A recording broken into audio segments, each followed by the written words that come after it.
I was just reading an article on Al Jazeera America by Joe Cirincione called "The Real Nuclear Danger Isn't Iran or North Korea." Good little read. Joe points out that of the thousands of nuclear weapons that still exist today, well over 90% are possessed by the United States and Russia, and 1,800 of these weapons are on hair trigger alert.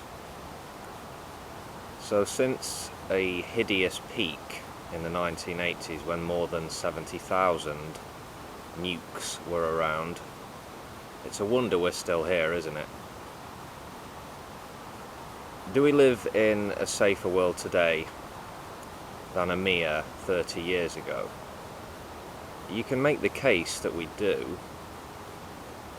You can point to treaties and the conduct of nuclear and non-nuclear states, but I would say that complacency and a lack of awareness on the part of this generation, as well as the attitudes of those in high positions of military and political power, it makes this an excessively dangerous world still.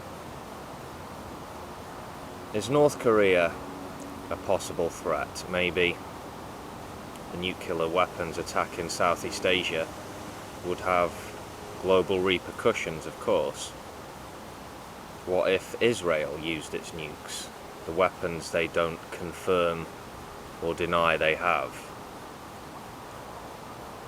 What of the bitter enemies, India and Pakistan, both with more than 100 nuclear weapons each?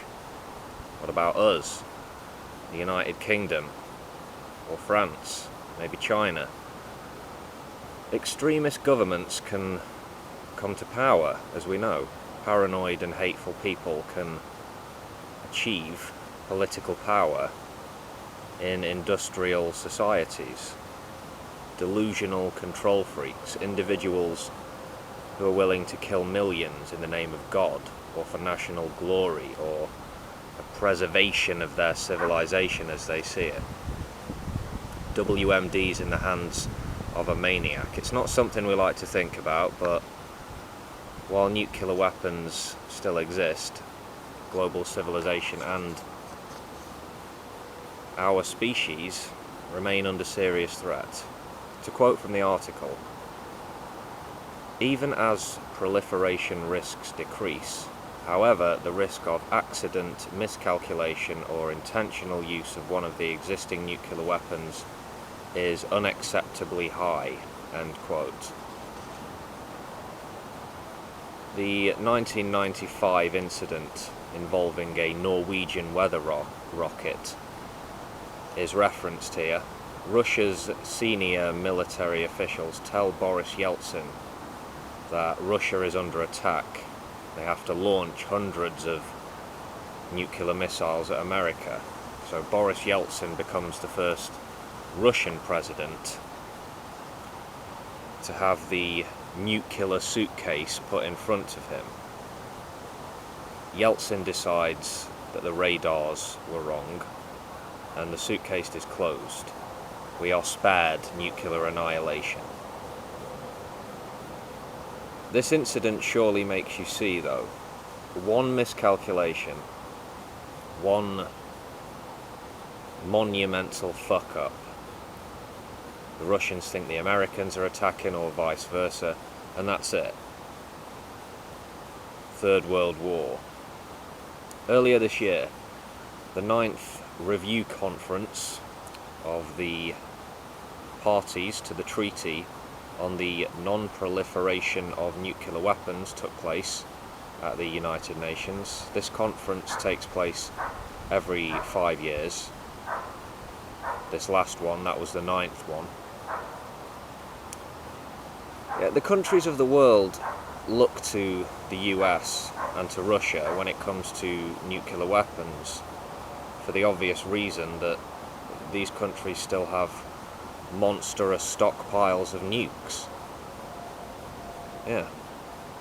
relations between the United States and the Russian Federation are pretty bad right now. An article by Hans M. Christensen and Robert S. Norris on the Bulletin of the Atomic Scientists makes for disturbing reading. Big Five, the UN Security Council's permanent members, are all apparently modernising, upgrading their nuclear weapons programs. Very costly in the financial sense. The potential human costs surely dwarf any perceived security benefits or job creation, you know.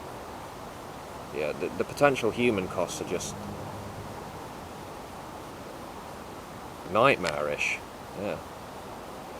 The nuclear weapons era, it has to end.